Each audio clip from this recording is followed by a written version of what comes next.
श्री शिव पुराण शिव जी की आरती कीजिए, शिव चरणों में ध्यान अपना दीजिए। शिव पुराण शिव जी की आरती कीजिए, शिव चरणों में ध्यान अपना दीजिए। श्री शिव पुराण शिव जी की आरती कीजिए, शिव चरणों में ध्यान अपना दीजिए। शिव पुराण शिव जी की आरती कीजिए, शिव चरणों में ध्यान अपना दीजिए।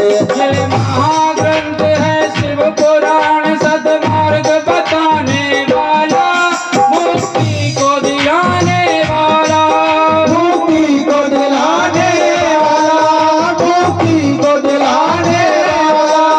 ये महाग्रंथ है शिव पुराण, सद्मार्ग बताने वाला, मुक्ति को दिलाने वाला, मुक्ति को दिलाने वाला, मुक्ति को दिलाने वाला। सुनते सुजान करते हैं पान, सुनते सुजान करते हैं पान, सुनते सुजान करते हैं पान, सुनते सुजान करते हैं पान। शिव अमृत रस को पीजिए, शिव चरणों में ज्ञान अपना दीजिए। शिव पुराण शिव जी की आरती कीजिए, शिव चरणों में ध्यान अपना दीजिए। श्री शिव पुराण शिव जी की आरती कीजिए, शिव चरणों में ध्यान अपना दीजिए। श्री शिव पुराण शिव जी की आरती कीजिए, शिव चरणों में ध्यान अपना दीजिए। हरण सबको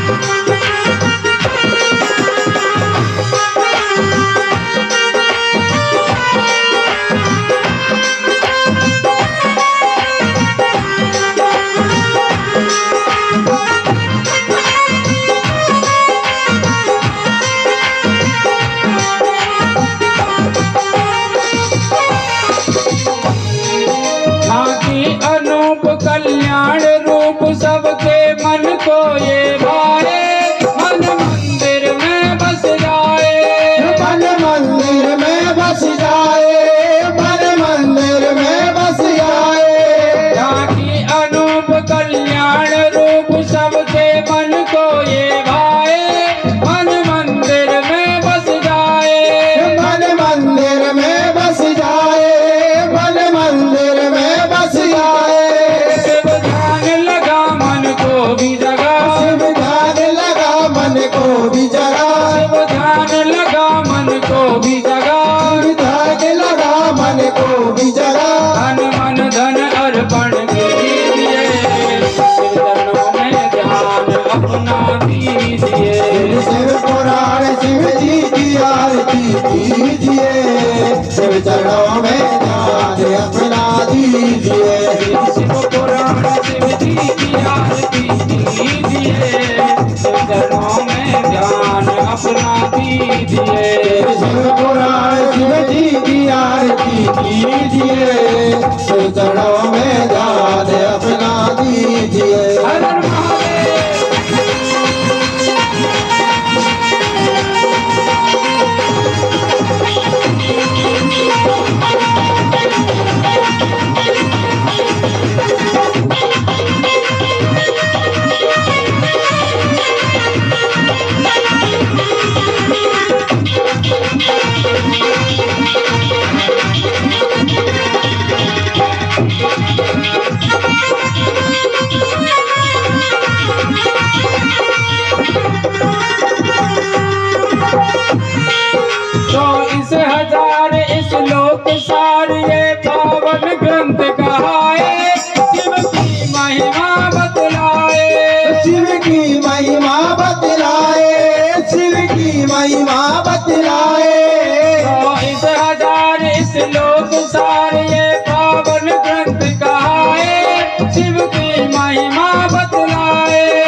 जीत हो जा पुनीत इंद्रियों को जीत मन इच्छा फल सब लीजिए शिव चरणों में ध्यान अपना कीजिए तेरी शिव पुराण शिव जी की आरती कीजिए शिव चरणों में ध्यान अपना दीजिए शिव पुराण शिव जी की आरती कीजिए शिव चरणों में ध्यान अपना दीजिए तेरी शिव पुराण शिव जी की आरती कीजिए शिव चरणों में ध्यान अपना दीजिए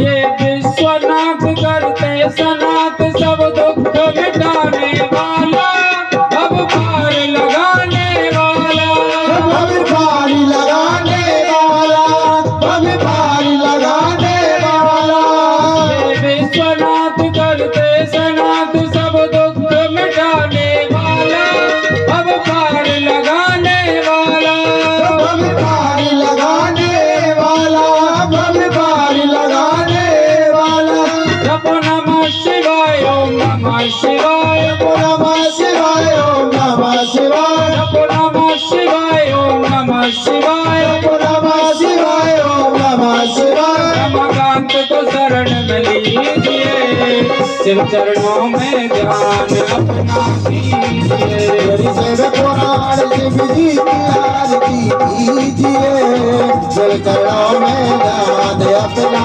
दीजिए पुराण शिव जी की आरती कीजिए शिव चरणों में ध्यान अपना कीजिए शिव पुराण शिव जी की आरती कीजिए शिव चरणों में ध्यान अपना दीजिए कर्पूर गौरम करुणावतारम संसार सारम भुजगेन्द्रहारम सदा वसंत में चार मिले राम भवानी ससम नमामि त्वमेव माता च पिता त्वमेव त्वमेव बन्धु सखा त्वमेव त्वमेव विवेकज श्रवणं त्वमेव त्वमेव सर्वं मम देव देव त्वमेव सर्वं मम देवदेव त्वमेव सर्वं मम देव देव त्वमेव सर्वं मम देवदेव त्वमेव सर्वं मम देव देव श्री शिव पुराण शिव जी की आरती कीजिए चरणों में ध्यान अपना दीजिए पुराण शिव जी की आरती कीजिए शिव चरणों में ध्यान अपना दीजिए चरणों में ध्यान अपना दीजिए शिव चरणों में ध्यान अपना दीजिए शिव चरणों में ध्यान अपना दीजिए शिव चरणों में ध्यान अपना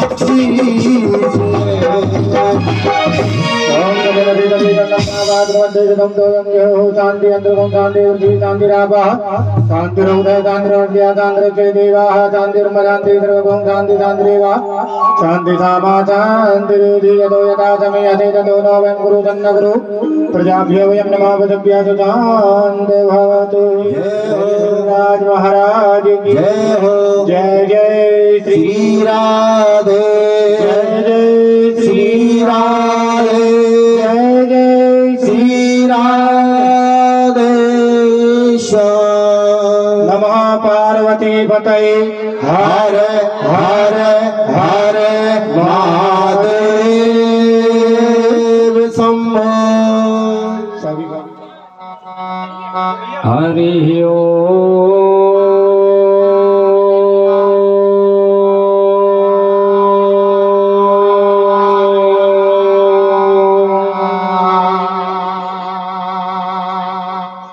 हरि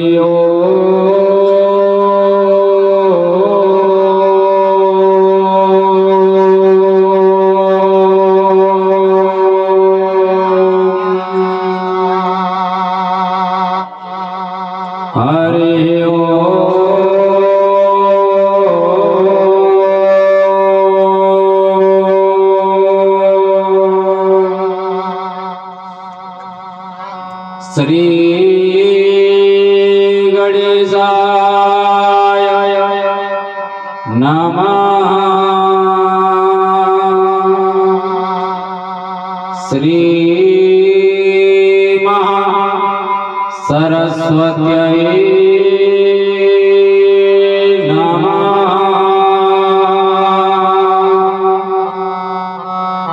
श्री गुरुवे नमः।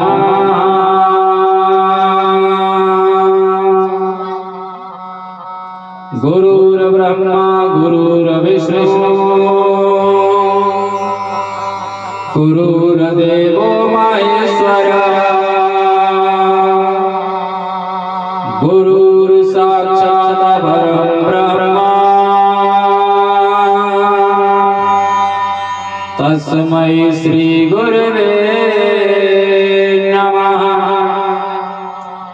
ध्याये नित्यं महेशं रजतगिरिनिभं चारुचन्द्रावतंसं रत्नाकल्पोज्ज्वलं परशुरगौराभिधिहस्तं प्रसन्नं पद्माशीलं समन्तास्तुतिमर्गणयज्ञकृतिं विश्वाद्यं विश्ववन्द्यं निखिलवयर्णं पञ्चवक्त्रं त्रिनेत्रं यो अन्तः प्रविश्य मम वाचमिमां प्रसुप्तां सञ्जीवयत्यखिलशक्तिधरः स्वधाम्ना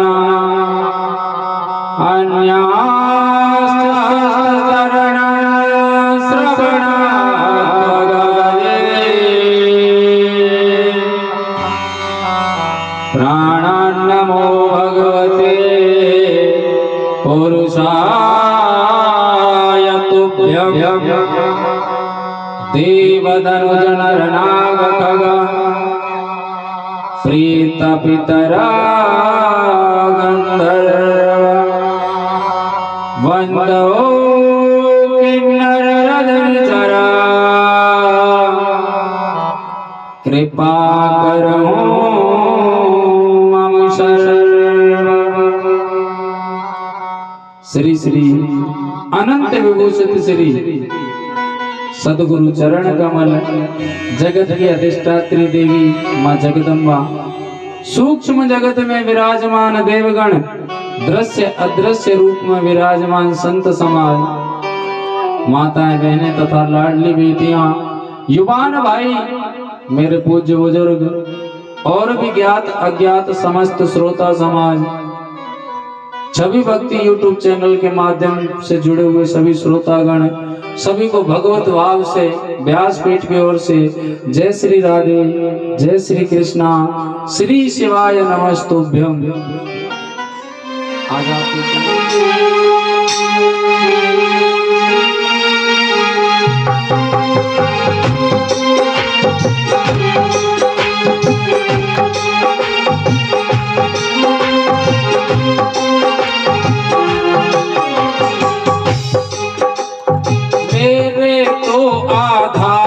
सिया राम के चरणार बिंद तो आधार सिया राम के चरणार बिंद मेरे तो आधार सिया राम के चरणार बिंद मेरे तो आधार सिया राम के चरणार बिंद सीता के चरणार बिंद राम के चरणार बिंद सीता के चरणार बिंद राम के चरणार बिंद सीता के चरणार बिंद राम के चरणार बिंद सीता के चरणार बिंद राम के चरणार बिंद भोला के चरणार बिंद भोले के चरणार बिंद।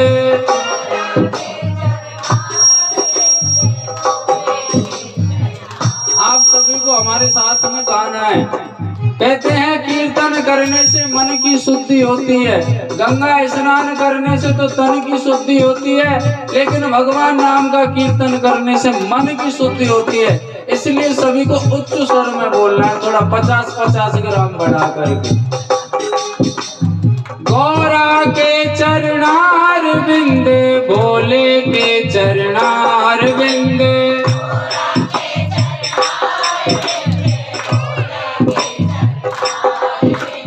गौरा के चरणार बिंद, भोले के चरणार बिंद,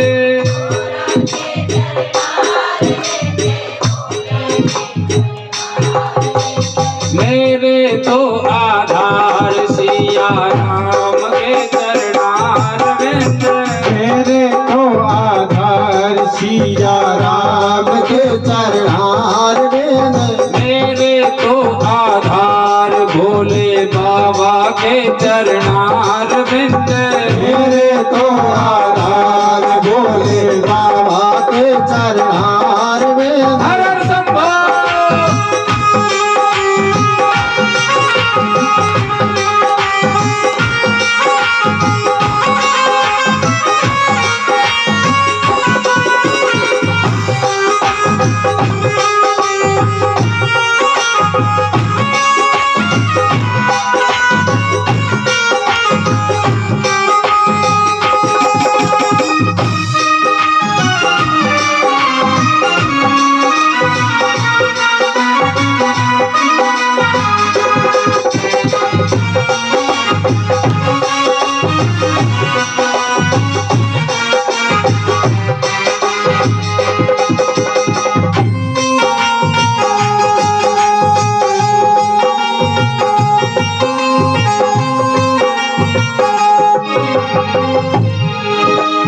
नंदी के चरणार बिंद, हनुमत के चरणार बिंद, नंदी के चरणार बिंद, हनुमत के चरणार बिंद, नंदी के चरणार बिंद, हनुमत के चरणार बिंद,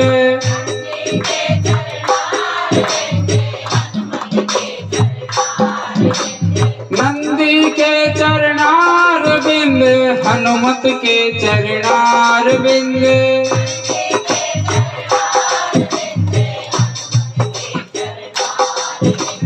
ब्रह्मा के चरणार बिंद, विष्णु के चरणार बिंद,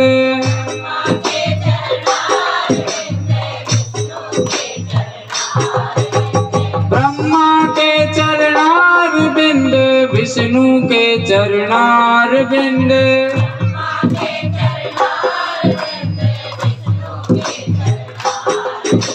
मेरे तो आधार नंदी सेवक के चरणार बिंद, मेरे तो आधार नंदी सेवक के चरणार बिंद, मेरे तो आधार नंदी सेवक के चरणार बिंद, मेरे तो आधार नंदी सेवक के चरणार बिंद। हर हर महादेव।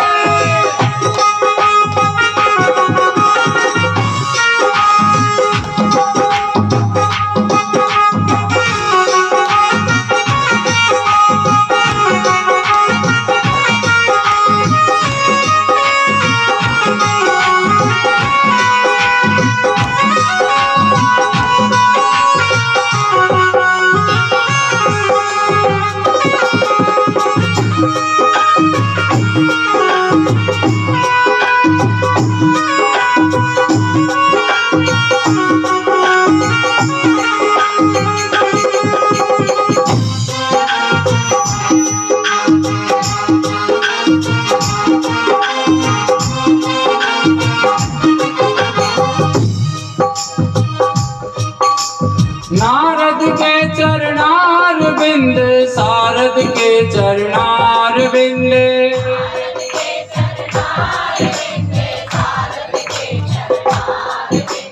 नारद के चरणार बिंद, सारद के चरणार बिंद,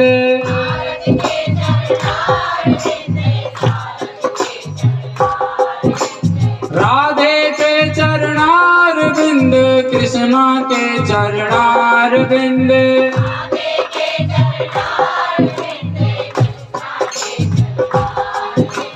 राधे के चरणार बिंद, कृष्णा के चरणार बिंद।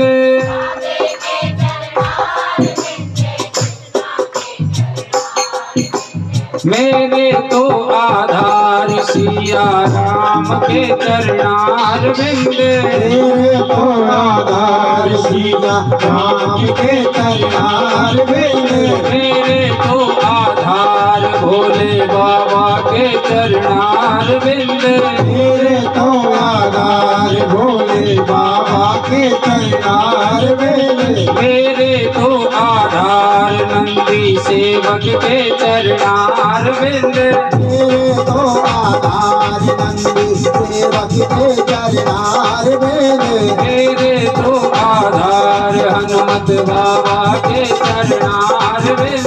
मेरे तो आधार हनुमत बाबा के चरणार बिंद। उठाइए दोनों हाथ और भोलेनाथ के सबसे प्रिय मंत्र का जाप करना है। ओम नमः शिवाय, हरि ओम नमः शिवाय, ओम नमः शिवाय, हरि ओम नमः शिवाय, ओम नमः शिवाय, हरि ओम नमः शिवाय, ओम नमः शिवाय, हरि ओम नमः शिवाय, ओम नमः शिवाय, हरि ओम नमः शिवाय, ओम नमः शिवाय, हरि ओम नमः शिवाय, ओम नमः शिवाय, हरि ओम नमः शिवाय, ओम नमः शिवाय, हरि ओम नमः शिवाय, ओम नमः शिवाय, ओम नमः शिवाय, ओम नमः शिवाय, हरि ओम नमः शिवाय, ओम नमः शिवाय, हरि ओम नमः शिवाय, ओम नमः शिवाय, हरि ओम नमः शिवाय, हरि ओम नमः शिवाय, हरि ओम नमः शिवाय, हरि ओम नमः शिवाय, हरि ओम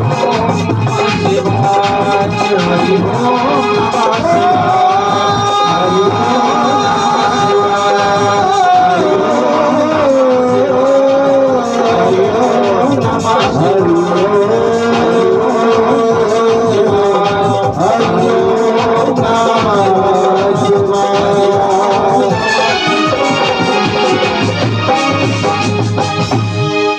हरि ओम नमः शिवाय। बोले शंकर भगवान की जय हो, श्री शिव महापुराण की जय हो, हनुमान जी महाराज की जय हो, भक्त और भगवान की जय हो। नमः पार्वती पते हर हर हर महादेव शंभो। भाग्योदयेन बहुजन्म समर्जितेन सत्संगमं च लभते पुरुषो यदा वै अज्ञान हेतु कृतमोहमदान्धकारनाशम् विधाय हि ततोदयते विवेकः। कहते हैं हमारा एक जन्म नहीं, दो जन्म नहीं, न जाने कितने जन्मों के जब भाग्य उदय होते हैं तो ही हमें ये श्री शिव महापुराण दिव्य कथा, श्रीमद् भागवत कथा और भी धर्म के कार्यों को करने में रुचि हो पाती है। यदा कदा आपको श्रीमद् भागवत कथा श्रवण करने के लिए मिल सकती है, लेकिन शिव महापुराण तो उन्हीं को श्रवण करने के लिए मिलती है जिन पर महादेव कृपा करते हैं। आज से पहले आपने सोचा नहीं होगा कि हमारी कॉलोनी में भी महादेव कृपा करेंगे और शिव महापुराण का भव्य आयोजन करवाएंगे। शिव महापुराण कहते हैं शिव का मतलब होता है कल्याणकारी। शिव का मतलब होता है कल्याणकारी। कहते हैं जो जीव का कल्याण कर दे वो है शिव कथा। अज्ञान हेतु कृत मोह मदांधकार नाशम, इसके प्रभाव से जो हमारे हृदय में अंधकार रूपी पाप पल रहा है उसका खंडन हो जाता है इसके श्रवण करने मात्र से।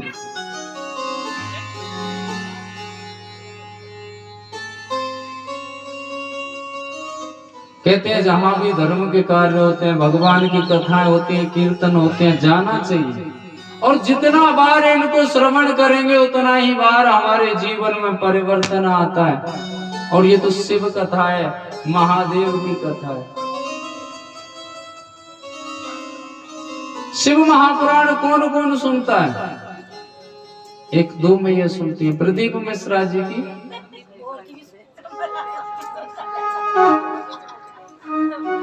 कहते हैं शिव महापुराण बड़ी आनंदमयी कथा है, मीठी कथा है, महादेव की कथा है। जिन्होंने नहीं सुनी है उन्हें तो शायद ये लगता होगा कि ये क्या है, लेकिन सत्यता ये कि एक बार जो शिव महापुराण कथा श्रवण कर लेता है वो शिवमय हो जाता है।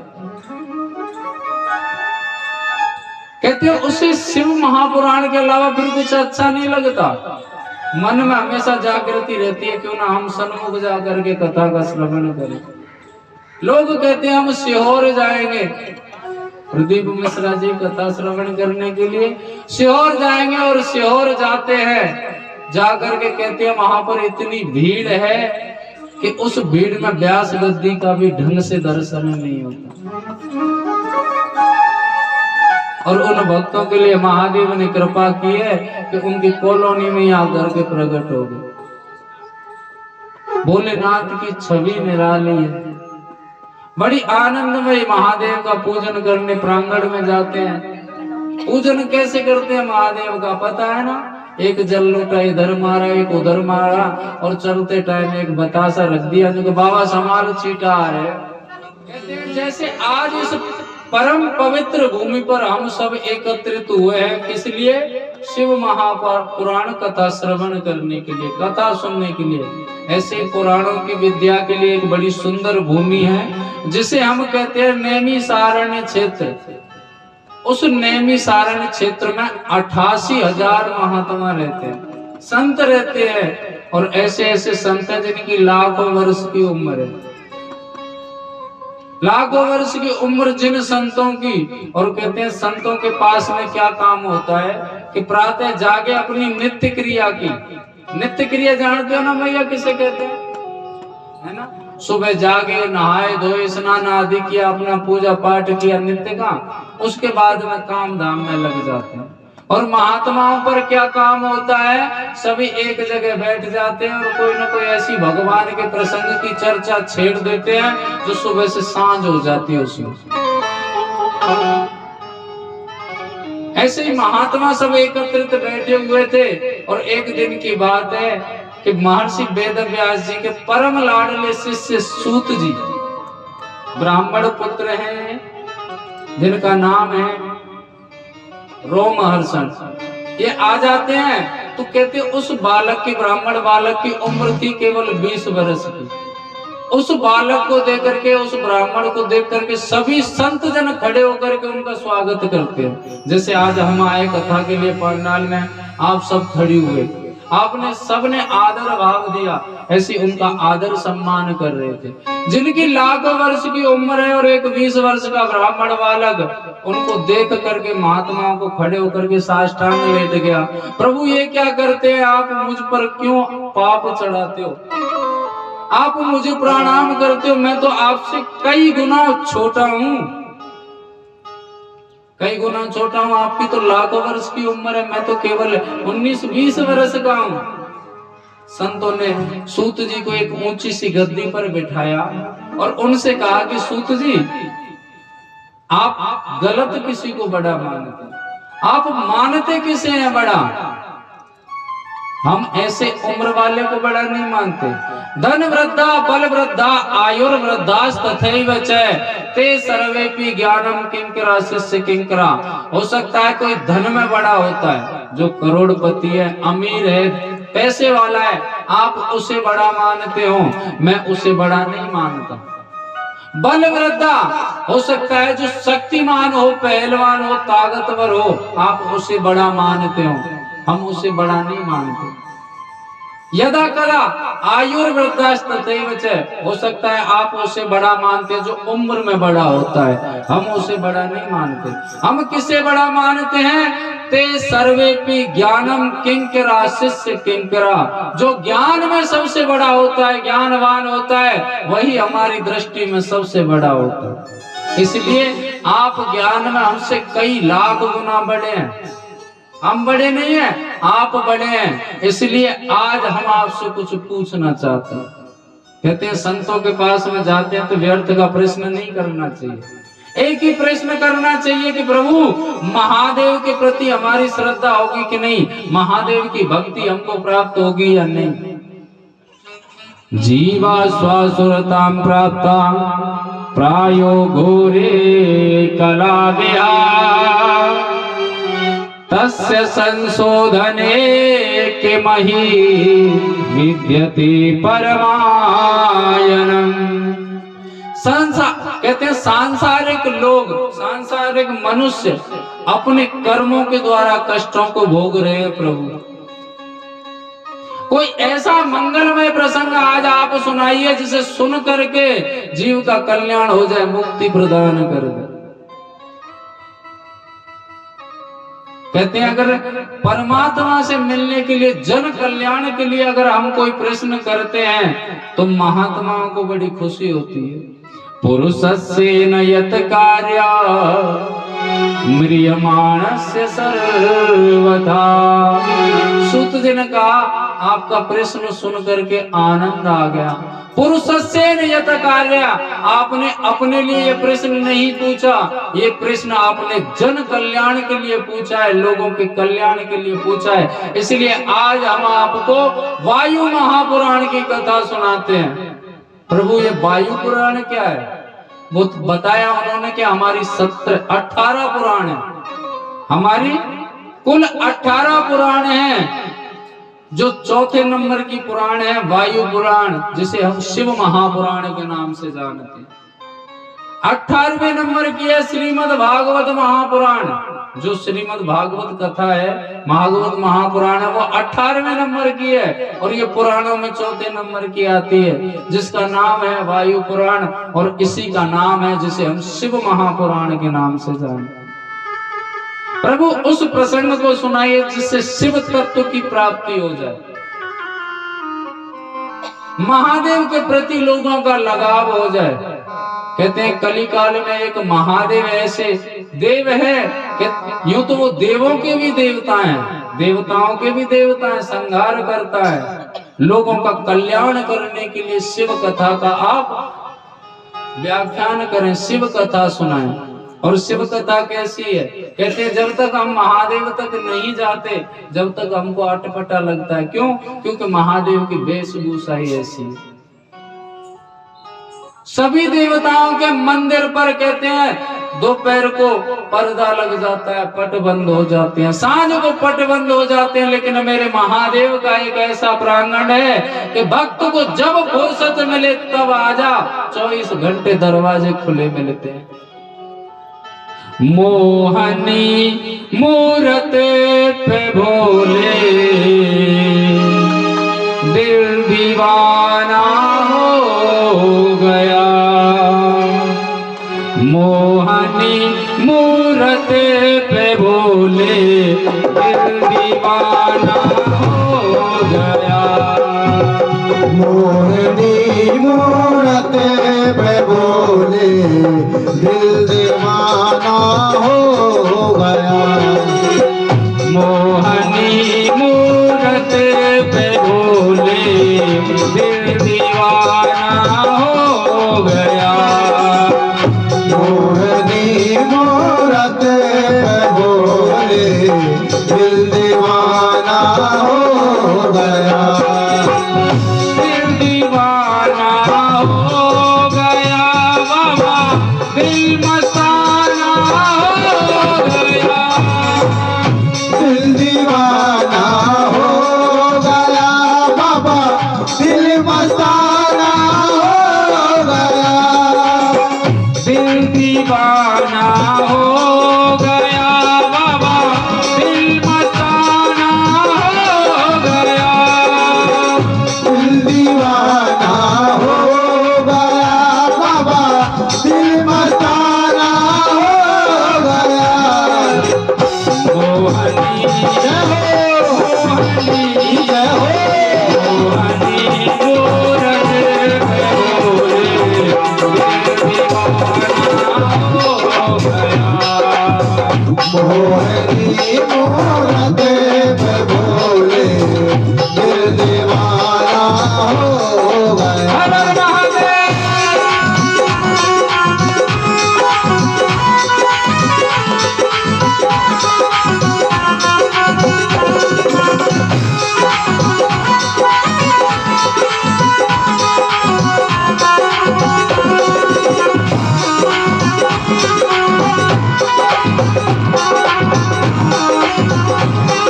तो तेरे माथे पे चंदा दूसरी बसने लगी। एक तो तेरे माथे पे चंदा दूसरी बसने लगी। एक तो तेरे माथे पे चंदा दूसरी बसने लगी। एक तो तेरे माथे पे चंदा दूसरी बसने लगी। तीसरा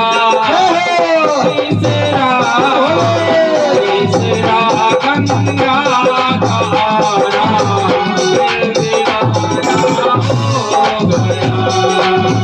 तीसरा गंगा का आना दिल दीवाना हो गया। दिल दीवाना हो गया बाबा, दिल मस्ताना हो गया। दिल दीवाना हो गया बाबा, दिल मस्ताना हो गया।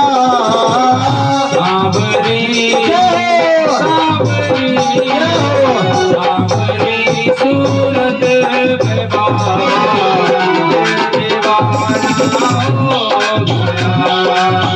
सावरी सूरत पे बाबा दिल मस्ताना हो गया।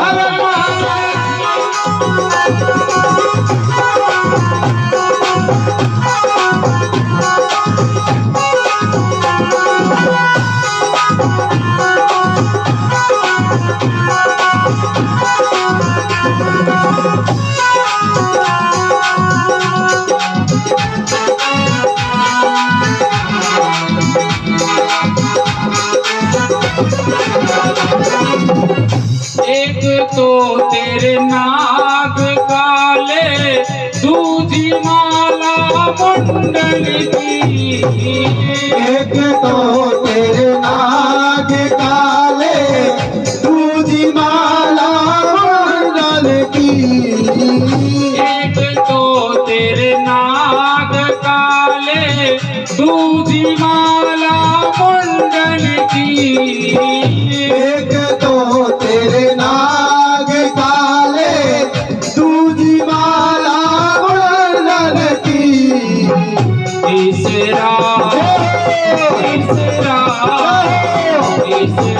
मृगशाला वाले दिल दीवाना हो गया।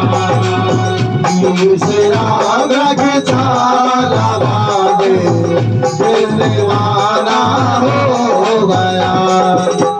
दिल दीवाना हो गया, बोले दिल मस्ताना हो गया। दिल दीवाना हो गया, बोले दिल मस्ताना हो गया। दिल दीवाना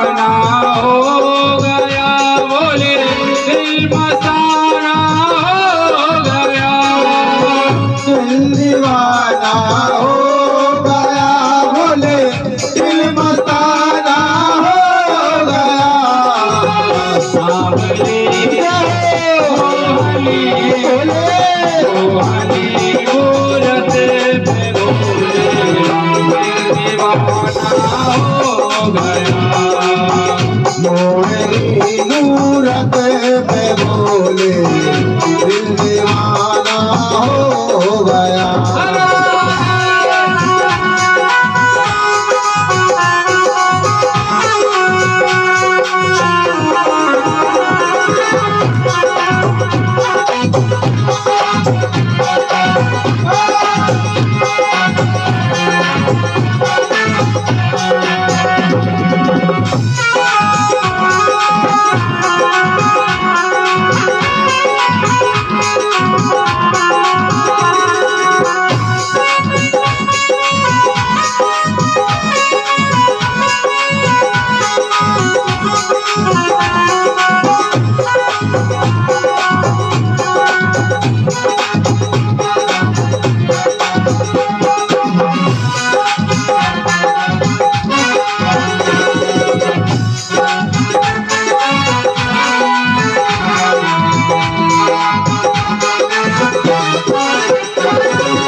आनंद मिलेगा। एक तो दानी बड़े हो, दूजी लंका दान की।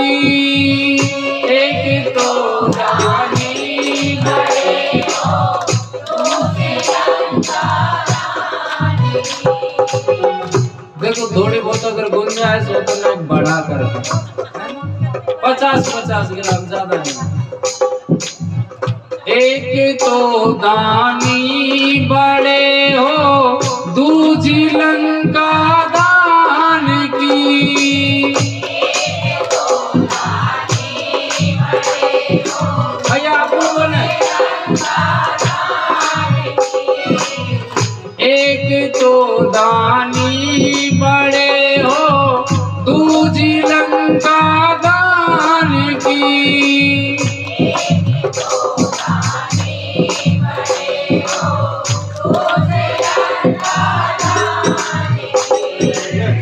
एक तो दानी बड़े हो, दूजी लंका दान की। एक तो दानी बड़े हो, दूजी लंका दान की। तीसरा नंदी है सेवक, दीवाना हो गया।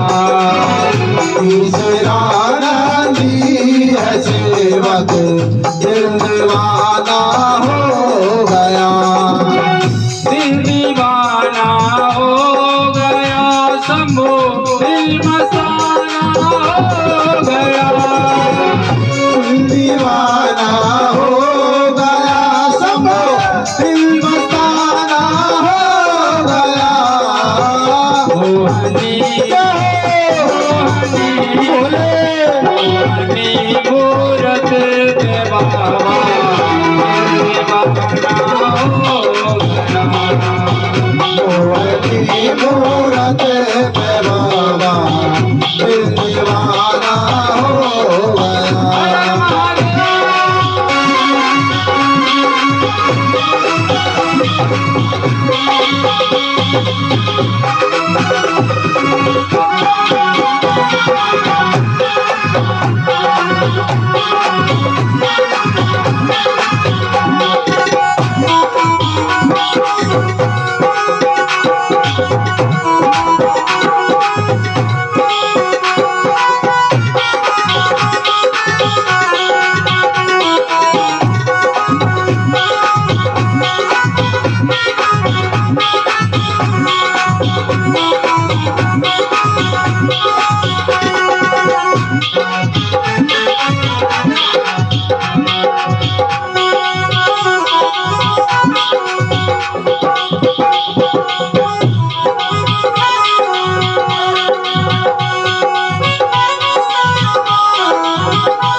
कंठ नीला दूसरे महाकाल हो।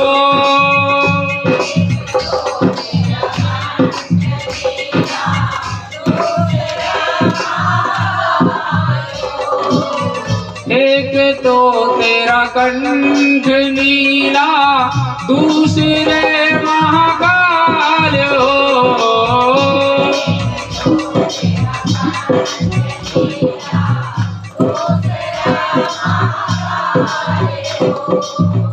तीसरा तीसरा तीसरा त्रिनेत्रधारी दीवाना हो गया। तीसरा त्रिनेत्रधारी दिल मस्ताना हो गया। दिल दीवाना हो गया, बोले दिल मस्ताना हो गया। दिल दीवाना हो गया, बोले दिल मस्ताना हो गया। दिल दीवाना हो गया बाबा, दिल मस्ताना हो गया। दिल दीवाना हो गया बाबा, दिल मस्ताना हो गया। मोहनी मोहनी मोहनी मूरते में बाबा दीवाना हो गया। मोहनी मूरते में बाबा दिल दीवाना हो गया। दिल दीवाना हो गया। दिल दीवाना हो गया। दीवाना हो गया। दिल दीवाना हो गया।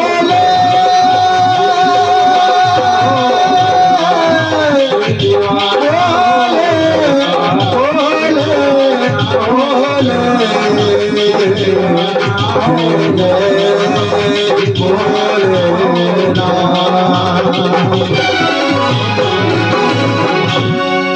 बोली शंकर भगवान की जय हो। श्री शिव महापुराण की जय हो। नमः पार्वती पतये हर हर हर महादेव शंभो।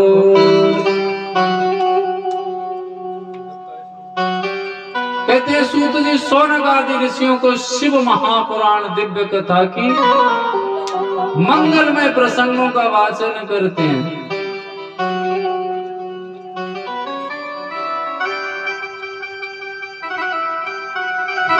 कदाचिदैव योगेन प्रतिष्ठानमुपागता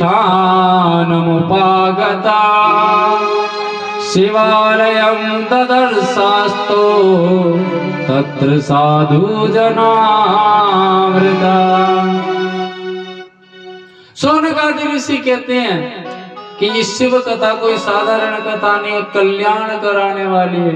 जो जीव अगर गलती से भी अगर उसके कानों में शिव महापुराण का एक शब्द भी पड़ जाता है, महादेव उसे अपनी शरण में ले जाते हैं।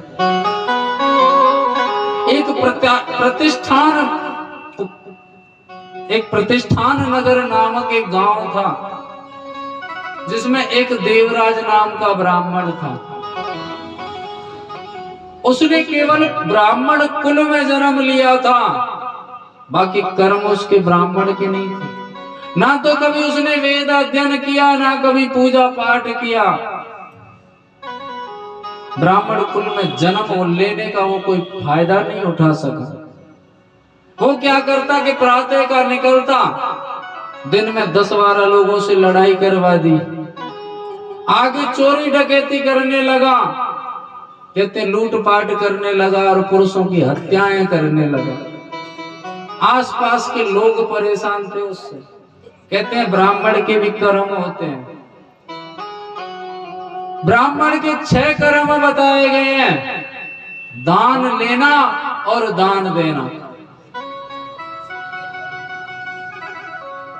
वेद पढ़ाना और वेद पढ़ना, यज्ञ करना और यज्ञ कराना। दान लेना ब्राह्मण का कर्म है, तो उस दान में से दान करना भी ब्राह्मण का कर्म है। अगर वो इस कर्म से विमुख रहता है, केवल दान लेना ही जानता है, तो मामला गड़बड़ है। ये जो दान का धन होता है, ये बुद्धि को विकृत बना देता है, परिवार का खंडन कर देता है। इसलिए 10% इसका दान होता है। यज्ञ करना और यज्ञ कराना, ब्राह्मण यज्ञ कराएगा भी तो उसे खुद के यहाँ कराना भी पड़ेगा। केवल करेगा ही करेगा और कराएगा नहीं तो कैसे यज्ञ होंगे। वेद पढ़ना और पढ़ाना, वेद को पढ़ता रहेगा, उसका अध्ययन आगे नहीं कराएगा तो वो वेद किसी काम का नहीं। देवराज ब्राह्मण क्या करता, कुकर्मी हो गया, वैश्यागमन करने लगा, मामला बिगड़ गया।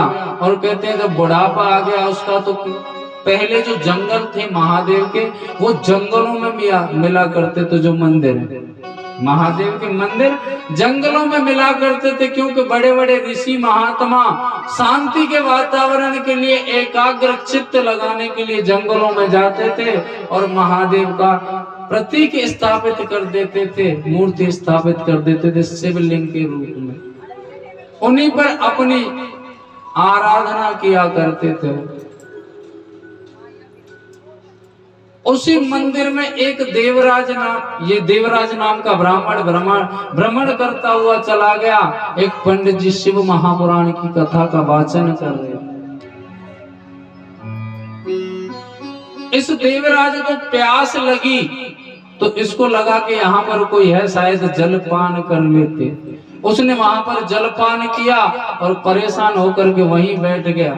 शिव महापुराण का श्रवण किया। संत समागम हरि कथा तुलसी दुर्लभ दोए, सुतदारा और लक्ष्मी पापी के भी होए। वो दो कौन सी वस्तु है कि अचानक से संत ब्राह्मणों का हमारे दरवाजे पर आना। भगवान जब जब किसी के दरवाजे पर गए, संत ब्राह्मणों का वेश बना करके गए हैं। हमारे दरवाजे पर अगर कोई संत भिक्षुक आ जाता है, ब्राह्मण आ जाता है, उसे कभी खाली हाथ ना जाने दें। अगर आपके पास भगवान ने, महादेव ने इस लायक बनाया है कि हम इनको कुछ दे सकते हैं, तो आप जरूर दें। अगर नहीं भी दे सकते हैं तो एक पाप बिल्कुल ना ले, जो मैंने शहरों के अंदर देखी है। दरवाजे पर कोई आ जाए ना, चल चल आगे चल, हाथ पैर दिए, चार चार कमा करके खाओ। अरे आप तो ये प्रार्थना करो कि भगवान हमें ये दिन ना देखना पड़े कभी, हमको इस लायक बनाए कि हम केवल मुट्ठी मार करके देते रहें, कभी किसी के सामने हाथ ना पसारें। परमात्मा से ऐसी प्रार्थना करनी चाहिए। और संत स्वरूप, ब्राह्मण स्वरूप की तो कभी अवहेलना नहीं करनी चाहिए। क्या पता किस रूप में महादेव हमारे दरवाजे पर आ जाए। और भोले बाबा के तो रूपों का कोई पता ही नहीं है, कैसा रूप बदल करके आ जाए। उनका तो साक्षात तो स्वरूप ही ऐसे, शमशानवासी मृग छाला लपेटे हुए। नंदी को लेकर के आ जाए, क्या पता किस रूप में आ जाए। अपनी पत्नी की परीक्षा लेने के लिए कहते हैं, विवाह की जो रस्म होती है ना, उसमें एक प्रक्रिया होती है चुगलई करने की। बिना चुगलई के विवाह सक्सेस नहीं होता। तो महादेव जब माता पार्वती के साथ में विवाह हो रहा था, खुद चुगलई करने के लिए गए थे, वेश बदल करके माता पार्वती की मैया मैनासी। तो महादेव के रूपों का कोई पता नहीं, किस रूप में आ जाए दरवाजे पर और किस रूप में आशीर्वाद दे जाए। कभी भी अवहेलना ना करें। अगर आप किसी को कुछ नहीं दे सकते तो मुख से अपशब्द बोल करके पाप ना कमाएं। बोलिए शंकर भगवान जय हो। अब ये देवराज नाम का ब्राह्मण कथा श्रवण कर रहा था, क्योंकि वो परेशान हो गया। उसका शरीर ऐसा नहीं था कि वो कुछ क्षण रुकने के बाद में चला जाए। वो बैठा का बैठा ही रह गया और उसने श्री शिव महापुराण की कथा श्रवण की। और जब अंत समय उसका आया, वहां से चलने के लिए हुआ, थोड़ा सा निकला, जब तक गिर पड़ा, प्राण निकल गए। यम के दूत और साक्षात यमराज आए थे कि इस पापी को लेने के लिए तो मैं जाऊंगा। यमराज अपने दूतों को भेजते हैं, लेकिन दूतों के साथ में यमराज स्वयं आए थे कि इस पापी को लेने के लिए तो मैं जाऊंगा। और जैसे ही गले में पासा डाला, पासा जानते हो, शास्त्रों में वर्णन आता है कि जब जब पापी जीव को लेने के लिए यमराज या यमराज के दूत आते हैं तो गले में रस्सा डाल करके ले जाते हैं, जैसे पासा कहते हैं, घसीटते हुए ले जाते हैं और अपनी 4 व्हीलर पर आते हैं। वो यमराज की सवारी है भैंसा, काला काला भैंसा है उनकी सवारी, देखना 4 व्हीलर ही है उस समय की। जैसे ही गले में पासा डालने के लिए हुए, महादेव नंदी को लेकर के बीच में प्रकट हो गए। रुको यमराज जी, महादेव को साक्षात देखा, प्रणाम किया, प्रभु आप? बोले आप इस देवराज को मत ले जाओ। क्यों प्रभु? ये तो पापी है, घोर पापी। एक पापी शब्द होता है, ये तो महाघोर पापी है, इसको तो रौरव नाम के नरक में डाला जाएगा। बोले अब नहीं जा सकता। क्यों प्रभु? बोले ये अब कैलाश पर जाएगा मेरे साथ में, क्योंकि इसने शिव महापुराण के श्लोकों का सार श्रवण किया है। प्रभु वो तो ये जल पीने के लिए था, इसके शरीर से उठा नहीं गया, क्योंकि इसका अंत समय था, इसने कोई कथा नहीं सुनी। इसके लिए तो कथा ये समझो काला अक्षर भैंस बराबर। ये तो ऐसे ही बैठा रहा, बोले चाहे कैसे भी बैठा रहा, ये कैलाश पर जाएगा, आप लौट जाइए। देवराज नाम के ब्राह्मण को नंदी पर बिठाया और महादेव उसको पैदल पैदल लेकर के जाते हैं। सूत जी कह रहे हैं शौनकादि ऋषियों को कि महादेव कैसे करुणावान है कि अपने भक्त को, जिसने शिव महापुराण श्रवण की और नंदी पर बिठाया और खुद पैदल पैदल लेकर के जा रहे। शौनकादि ऋषियों ने तुरंत टोक दिया बीच में, बोले प्रभु क्षमा करना, हमारी ये बात समझ में नहीं आई। नारायण का अगर कोई भक्त नारायण उद्धार करते तो उनके पार्षद लेने के लिए आते हैं उस भक्त को, जो उनके दूत हैं नारायण के, वो लेने के लिए आते हैं जीव को। लेकिन महादेव के इतने सारे गण थे, महादेव ने गण क्यों नहीं भेजे, साक्षात क्यों आए? और चलो ठीक है महादेव लेने आए, तो दूसरी बात यह है कि खुद पैदल चलते और उसको नंदी पर बिठाए, ये बात तो हमारी बिल्कुल समझ से बाहर है प्रभु।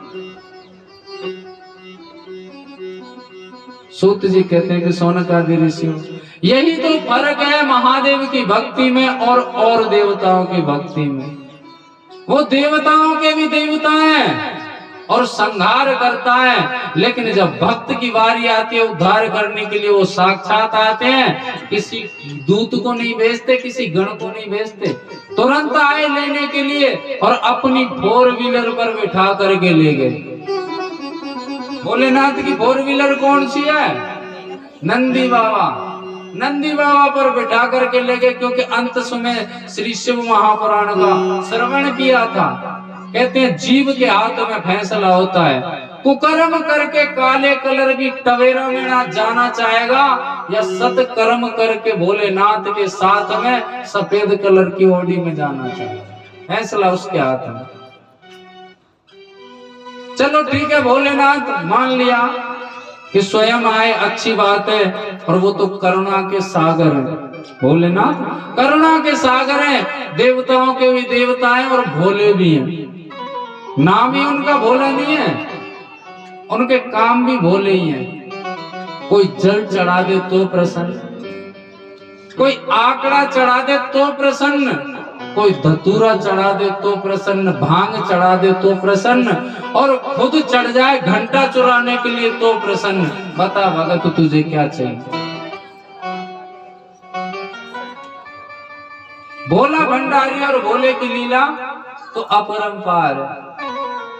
कोई महादेव को कुछ कहता है, कोई कुछ कहता है। मेरे भोले बाबा को अनाड़ी मत समझो, मेरे भोले बाबा को। भैयाओं का आता है भजन कॉम्पिटिशन है। मेरे भोले बाबा को अनाड़ी मत समझो, मेरे भोले बाबा को अनाड़ी मत समझो, मेरे भोले बाबा को अनाड़ी मत समझो, मेरे भोले बाबा को अनाड़ी मत समझो, अनाड़ी मत समझो, खिलाड़ी मत समझो, अनाड़ी मत समझो, खिलाड़ी मत समझो, अनाड़ी मत समझो, खिलाड़ी मत समझो, अनाड़ी मत समझो, खिलाड़ी मत समझो। मोहे त्रिपुरारी जय हो। मोहे त्रिपुरारी अनाड़ी मत समझो, मोहे भोले बाबा को अनाड़ी मत समझो, मेरे भोले बाबा को। हर हर महादेव।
मेरे भोले बाबा के सर्पों की माला, मेरे भोले बाबा के सर्पों की माला, मेरे भोले बाबा के सर्पों की माला, मेरे भोले बाबा के सर्पों की माला, सर्पों को देख के सपेरा मत समझो, सर्पों को देख के सपेरा मत समझो, सर्पों को देख के सपेरा मत समझो।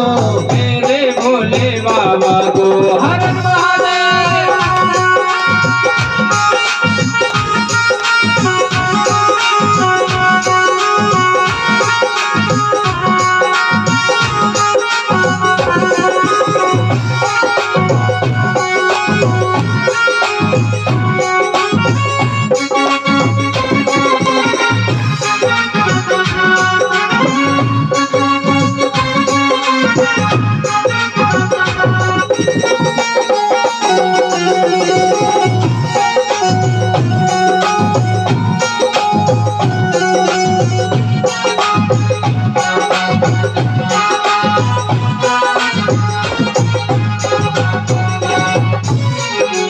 मेरे भोले बाबा के हाथों में डमरू, मेरे भोले बाबा के हाथों में डमरू, मेरे भोले बाबा के हाथों में डमरू, मेरे भोले बाबा के हाथों में डमरू, डमरू को देख के माधारी मत समझो, डमरू को देख के माधारी मत समझो, अनाड़ी मत समझो, खिलाड़ी मत समझो, अनाड़ी मत समझो, खिलाड़ी मत समझो, अनाड़ी मत समझो, खिलाड़ी मत समझो, अनाड़ी मत समझो, खिलाड़ी मत समझो। मोहे त्रिपुरारी बोले मोहे त्रिपुरारी अनाड़ी मत समझो, ओए त्रिपुरारी अनाड़ी मत समझो, मेरे भोले बाबा को हर हर महादेव।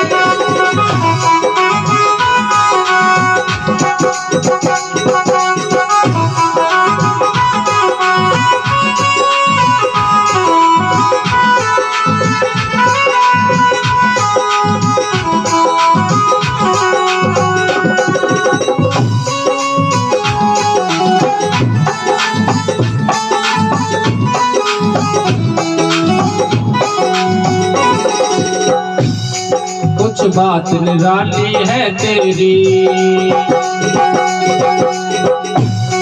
कुछ बात निराली है तेरी, दुनिया ये दीवानी है तेरी। बात निराली है तेरी, दुनिया ये दीवानी है तेरी। कुछ बात निराली है तेरी, दुनिया ये दीवानी है तेरी। मेरा बाबा महाकाल करतार है, मेरा बाबा महाकाल करतार है।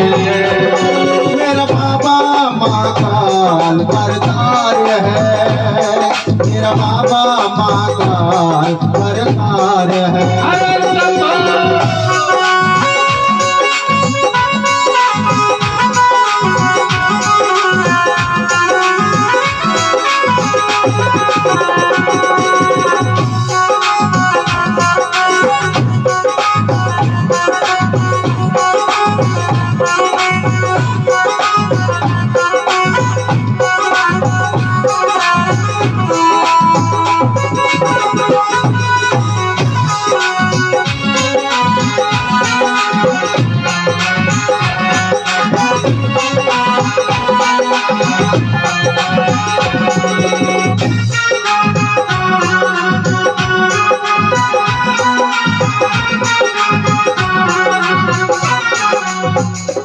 नमः पार्वती पतये हर हर हर महादेव शंभो। कहते हैं भोलेनाथ ने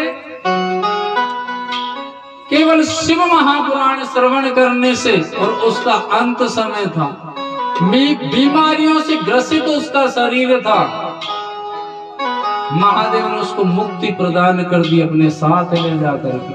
ये शिव महापुराण कोई साधारण पुराण नहीं है, ये एक औषधि है। औषधि जानते हैं भैया, ये एक दवाई है। शरीर में किसी भी प्रकार का दर्द हो, अगर कहते हैं अनुष्ठान चलता है, जब तक नित्य आप कथा श्रवण कर लीजिए, आपको ज्यादा समय नहीं लगेगा। 21 दिन के अंदर अगर डॉक्टर ने ऑपरेशन में बोल रखा हो ना शरीर के अंदर, वो भी नष्ट हो जाता है शिव महापुराण श्रवण करने से। प्रदीप मिश्रा जी की कथा आप तो सुनते होंगे, पत्र आते हैं उनके कि डॉक्टर हाथ खड़ा कर देते हैं और रुद्राक्ष का जलपान करने से, बिलपत्र खाने से महादेव पर चढ़े हुए, कहते हैं डॉक्टर हाथ खड़ा कर देते हैं और भोलेनाथ उस जीव को ही खड़ा कर देता है, जा आराम से रह। तो शिव महापुराण तो ऐसी है, और शिव महापुराण में हम आते हैं तो प्रसाद के साथ में बिलपत्र जरूर लेकर के। इस कथा को यहाँ कोई करवा नहीं रहा है, इसको करने वाला भी महादेव है और कराने वाला भी महादेव है। हम और आप तो एक जरिया है। यहाँ पर हम किसी व्यक्ति विशेष को जानते नहीं है, और ना ही शायद आप हमको जानते होंगे, लेकिन हमारा संस्कार है आप लोगों के मध्य में आज आने का, इसलिए आप लोगों के मध्य आए और शिव कथा कहने का सौभाग्य प्राप्त हुआ। यूं तो मैं 18 पुराण का वाचन किया करता हूँ, 18 पुराण का वाचन करता हूँ, राम कथा और देवी भागवत अलग से, लेकिन जितना आनंद मुझे शिव महापुराण कहने में आता है उतना दूसरी किसी पुराण में नहीं आता। आनंदमयी कथा है, महादेव की कथा है, और शायद आपको आज अटपटा लग रहा हो, लेकिन 7वें दिन अगर आपकी आंखों में आंसू ना हो इस शिव महापुराण के प्रति, जैसे दिन कम होते जाएंगे हृदय की धड़कन बढ़ती जाएगी कि हो क्या रहा है, और सत्यता यह कि 7 दिन का पता भी नहीं चलेगा ये कहाँ निकल गया। ये कोई साधारण पुराण नहीं है। श्रीमद् भागवत कथा के अंदर 18,000 श्लोक है, इसमें 24,000 श्लोक है, उसमें 12 स्कंद है मात्र, इसमें 11 खंड है और 7 संहिताएं। श्री शिव महापुराण में 7 संहिताएं और 11 खंड हैं। आनंद मिलता है इनका एक एक शब्द सुनने से। जो माताएं इसमें कलश उठाती है, शिव महापुराण की कथा कहती है, वो माताएं कभी साधारण नहीं हो सकती, वो माताएं कभी साधारण नहीं हो सकती। शिव महापुराण की कथा में लेख है कि जो माता इन कलशों को उठाती हैं, इसके अंदर जो जल समाहित होता है वो सप्त सागरों का और समस्त नदी और समस्त तीर्थों का जल मान्य होता है। और कितनी बड़ी भाग्यवान है वो माताएं। उन माताओं को मैं बारंबार नमन करता हूँ जो आज आपकी नगर में, आपकी कॉलोनी में सप्त सागर, सभी नदियों को, सभी तीर्थों को अपने सर पर भ्रमण करते हुए रख करके और कथा पांडव तक पहुंची। उनको मैं बारंबार प्रणाम और नमन करता हूँ ऐसी माताओं को। एक काम्पिल्य नगर में बिंदुक नाम का ब्राह्मण रहता था। क्या नाम था? ब्राह्मण। वो वाकई में वेद पाठी ब्राह्मण था, विद्वान ब्राह्मण था, एक सुशील पत्नी थी। मैंने बताया ना, ब्राह्मण का कर्म होता है वेद पढ़ना, वेद पढ़ाना, यज्ञ करना और यज्ञ कराना, दान लेना और दान देना। लेकिन वो ब्राह्मण कैसे थे? वो लालची प्रवृत्ति के थे। केवल धन लेकर के आते दान का, उसमें से दान नहीं करते। समय आते आते बुद्धि विकृत बन गई। हुआ क्या, एक दिन जब वो पूजा पाठ कराने के लिए जा रहे थे, रास्ते में उन्हें एक वैश्या दिखी। उस वैश्या को देख करके, जब तो उनका थोड़ा बहुत वजन था, जो उसके प्रहार को वो झेल करके निकल गए। लेकिन ये कर्मकांड एक ऐसा क्षेत्र है, कर्मकांड एक ऐसा क्षेत्र है, अगर मर्यादा से यहाँ पर भटका मामला गड़बड़ है। लेकिन बिंदुक ब्राह्मण भटक गए, पर स्त्री गमन करने लगे। सीधे साधे शब्दों में कहूं तो पर स्त्री गमन करने लगे। उनकी पत्नी बहुत सुंदर थी, साध्वी थी, सुशील थी। एक दिन उस पत्नी ने कहा कि प्रभु, मैंने ऐसा कौन सा अपराध किया है जो आप मेरा परित्याग कर रहे हैं? आप मेरा परित्याग कर रहे हैं, मुझे बताइए तो सही कौन सी गलती हुई है। तो कहते हैं उस बिंदुक ने उसे कुछ बताने के बजाय मारा पीटा। उस दिन से उसने नियम बना लिया कि उसकी जिंदगी को, उसके जीवन को नरक बना दिया बिंदुक ने अपनी पत्नी के को। कहते हैं ना कि जैसी हम संगति करते हैं वैसा हमारा मन हो जाता है। चाहे हम कितने भी अच्छे हैं, अगर चोर के साथ में बैठे तो एक दिन चोरी करने लग जाएंगे। अगर क्रोधी स्वभाव के साथ में रहते हैं तो एक दिन हम भी क्रोधी हो जाएंगे, चाहे कैसे भी हम शांत स्वभाव के हों। हमारे अंदर एक भी अवगुण ना हो, और अवगुण वाले लोगों के पास में बैठेंगे तो हम भी अवगुण करने लग जाएंगे। कहने का मतलब है चाहे हम कैसे भी सदमार्गी और कुकर्मियों का संग करेंगे तो कुकर्मी जरूर बन जाएंगे। वो धन उन्हीं का लेकर के आते थे और कहते हैं उससे दान धर्म इत्यादि किया नहीं करते थे। चंचला देवी उनकी पत्नी का नाम था, साथ में रहती थी। बुद्धि ऐसी हो गई, मन में ठान लिया कि ये ऐसे नहीं मानेंगे पति देवता, ये जो कर रहे हैं वो हम भी करें। उन्होंने भी यही कहते हैं पर पुरुष गमन प्रारंभ कर दिया। एक दिन बिंदुक को पता चला, फिर दोबारा मारा पीटा अपनी पत्नी को। ये मैं क्या सुन रहा हूँ समाज में, मेरी कितनी इज्जत है और आप बदनामी कर रही हो। जगह जगह लोग आपकी बातें कर रहे हैं, शर्म आनी चाहिए। तो कहते हैं पत्नी ने जीवन में जवाब नहीं दिया था, आज उसने जवाब दे दिया। क्या कहा स्वामी आपने? सत्य कह रहा हूँ, लोग तरह तरीके की बातें कर रहे हैं, समाज में मेरे ऊपर उंगली उठ रही है कि उसकी पत्नी ऐसी है, उसकी पत्नी ऐसी है। आज आपको समाज में अपनी इज्जत दिख रही है। उस दिन इज्जत कहाँ थी जब मैंने आपसे कहा था स्वामी मुझसे ऐसी कौन सी गलती हुई है जो आप मेरा परित्याग कर रहे हैं? आपने मुझे कुछ बताया, आपने मुझे मारा पीटा। जब आपके ही मार्ग पर मैं चली गई तो आज आपकी काय की किस बात की बेइज्जती? लालची तो था ही। बोले देवी कोई बात नहीं, अगर आप इस मार्ग पर हैं तो कम से कम ऐसा तो काम करो जिससे धन आए, कुछ धन भी आ जाए। कहते हैं सीधे साधे शब्दों में उसे वैश्या बना डाला। समय आने पर बिंदु के तो प्राण निकल गए और चंचला देवी वृद्ध हो गई, बूढ़ी हो गई, दर दर भटकने लगी। एक दिन भोलेनाथ ने ऐसी कृपा की उस पर, जंगल की ओर उसको प्रस्थान कराया और कहते हैं साधु संत जनों के मध्य में शिव महापुराण का वाचन चल रहा था।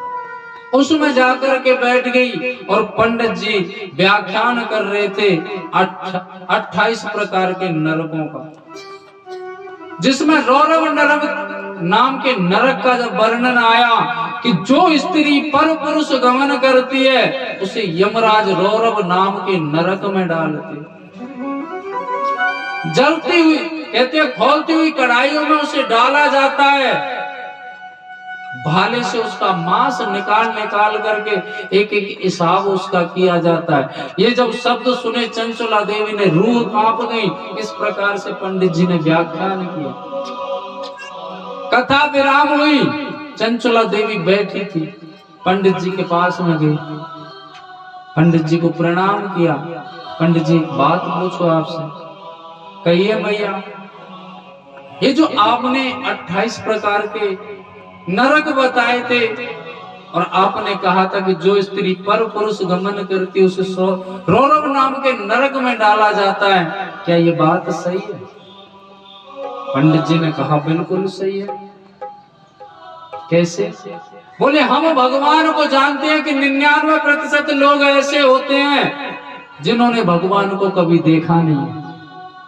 99% ऐसे लोग होते हैं जिन्होंने कभी भगवान को देखा नहीं है, फिर भी वो भगवान के प्रति आस्था रखते हैं, भगवान को मानते हैं कि ये गणेश भगवान है, ये महादेव है, ये माता पार्वती है, ये हनुमान जी हैं। वो हम किस प्रकार जानते हैं? इन शास्त्रों ने, वेदों ने हमको बताया कि इस नाम के भगवान होते हैं और उनको सुन सुन करके हमारे हृदय में, हमारी आंखों में उन भगवान की छवि बन गई। जैसे ही नाम आता है गणेश भगवान, तुरंत आंखों में चित्र आ जाता है कि गणेश भगवान का ऐसा स्वरूप है, सिर हाथी काय सूंड लगी हुई है, ये भोलेनाथ है। तुरंत छवि आ जाती है कि हाथ में डमरू लगा हुआ है, गले में सर्पों की माला है, जटा धारण की हुई है, गंगा धारण की हुई है।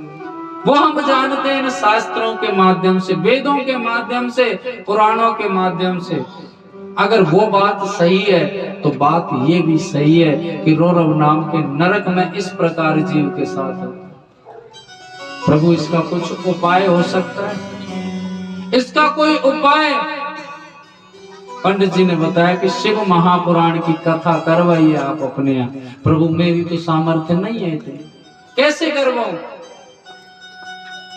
जब तक कहते हैं कि मेरा जो शरीर है वो सुंदर था, जब तक मेरे पास धन की आवक थी, अब मेरा शरीर वृद्धावस्था में ढल गया है, सब छोड़ गए मुझे।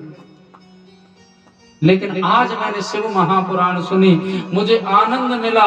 मन है कि इस प्रायश्चित करूं, इस शिव महापुराण करा करके, लेकिन कराऊं तो कराऊं कैसे?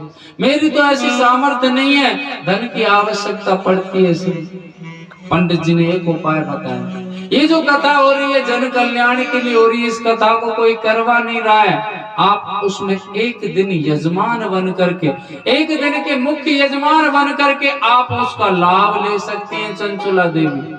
पंडित जी कह रहे हैं इस विधान को, शिव महापुराण की कथा कह रही है कि जहां भी जन कल्याण के लिए कथा हो रही है उसमें एक दिन आप यजमान बन करके पूजा कराइए, आपको वही फल प्राप्त होगा जो हम बुला करके अपने दरवाजे पर कथा करते हैं। क्या इतनी भी सामर्थ्य नहीं है आपकी? चंचला देवी बोली कि प्रभु इतना तो मैं कर सकती हूँ। एक दिन यजमान बनी चंचला देवी और कथा कराई। उसी के प्रभाव से माता पार्वती और भोलेनाथ दोनों आए और चंचला देवी को अपने साथ ले गए, कैलाश पर रहने लगे। माता पार्वती ने चंचला देवी को अपनी सखी बना लिया। कौन बना लिया? सखी बना लिया। सखी तो जानते होंगे ना कौन थे? क्या सहेली, भाईली, हाँ, सखी बना लिया और आनंद से कैलाश पर रहती है चंचला देवी। सूत जी कहते हैं कि सोनकादि ऋषियों, एक दिन यजमान बनकर के लाभ लेना चाहिए। चंचला देवी ने एक दिन यजमान बनी, उसका प्रभाव माता पार्वती ने उसे सखी बना लिया और कैलाश पर रहती थी। बड़े आनंद में से एक दिन की बात है कि भोलेनाथ और माता पार्वती आपस में बात कर रहे थे और हंस रहे थे, मुस्कुरा रहे थे। और चंचला देवी उन दोनों को देख करके आंखों में आंसू ला करके उदास खड़ी हो गई। भोलेनाथ की नजर पड़ी, पार्वती जरा देखना, ये मुझे ऐसा लग रहा है ये चंचला किसी बात से दुखी है कैलाश पर। नहीं स्वामी, ऐसी तो कोई बात नहीं है। बोले देख, मैंने देखा इसकी आंखों में आंसू आ रहे हैं, जाकर के पूछ करके। माता पार्वती गई, चंचला की आंखों में आंसू थे उस समय, हाथ पकड़ा, अपने पास बिठा लिया बुला करके। भोलेनाथ ने कहा क्या बात है चंचला देवी, आपकी आंखों में आंसू? बोले कोई बात नहीं है प्रभु, कोई तो बात है, कोई तो बात है, इसलिए आप रो रही हैं। नहीं, आज से पहले तो हमने आपकी आंखों में आंसू देखे ही नहीं। कहते हैं चंचला देवी से भोलेनाथ कहते हैं आज से पहले तो आपकी आंखों में आंसू देखे नहीं मैंने, कैलाश पर कोई कष्ट है आपको? चंचला देवी हाथ जोड़ करके बोली प्रभु, अगर आपके चरणों में अगर किसी को कोई कष्ट होता है तो संसार में ऐसी कोई जगह नहीं है जहां पर सुख की प्राप्ति हो। लोग तरसते हैं, ऋषि महात्मा लाखों वर्ष तपस्या करते हैं आपकी, फिर भी आप उसे नहीं मिलते। मैं कैसी सौभाग्यशाली हूं कि पंडित जी ने मुझ पर एहसान किया और शिव महापुराण की कथा मैंने सुनी। एक दिन यजमान बनी, जिस कैलाश के लिए लोग दर्शन के लिए तरसते हैं, और इस कैलाश पर मैं रहने लगी हूँ, मैं कैलाश की वासी हो गई हूँ। तो आप आंखों में आंसू? बोले कुछ नहीं भगवान, जैसे आज आप और माता पार्वती आपस में हंस रहे थे, दुलार रहे थे, मजाक कर रहे थे, ऐसे किसी दिन मेरे पति और मैं किया करती थी, जो उस क्षण की ध्यान मुझे आ गया। भोलेनाथ बोले देखो पार्वती, लो सुन लो इनकी बात, लो सुन लो। उस कहते हैं लौकिक धर्म को छोड़ करके सांसारिक जो रिश्ते हैं उसे छोड़ करके यहाँ कैलाश पर रहती है और याद क्या कर रही है? उस पति की जो संसार का पति है, जो संसार के रिश्तों में पति लगता है, उसे याद कर रही है। चलो ठीक है, याद करती है, अच्छी बात है, लेकिन उसे याद कर रही है जिसने जीवन पर्यंत कुकर्म किए। मुझे तो जहां तक ध्यान है पार्वती एकाध कोई क्षण की तो कह नहीं सकता, लेकिन बिंदुक ने एक पल भी इसका जीवन चैन से नहीं जाने दिया, इसका जीवन नरक बना दिया और उसी की याद करके रो रही है। चंचला देवी बोले स्वामी क्षमा करो, आप महादेव हैं, देवों के भी देवता, लेकिन खबरदार जो मेरे पति के बारे में कुछ भी कहा। माताओं का ये बड़ा मार्मिक स्वभाव होता है कि अपने पति के साथ में खुद भले चिमटा फूकड़ी बेलन चला दे, लेकिन अगर दूसरा कोई कुछ कहे खबरदार जो मेरे पति से कुछ कहा तो, और वैसे खुद नाक में दम करने कोई दिक्कत नहीं है, दूसरे से कुछ नहीं कहने देती। भोलेनाथ से चंचला ने कह दिया, माता पार्वती ने समझाया, बोले ये सांसारिक रिश्ते हैं, लौकिक रिश्ते हैं, और वो रिश्ते वहीं पर बने रह जाते हैं। पति पत्नी पुत्र पिता वो सब वहां के हैं, लौकिक धर्म में यहाँ नहीं चलते हो।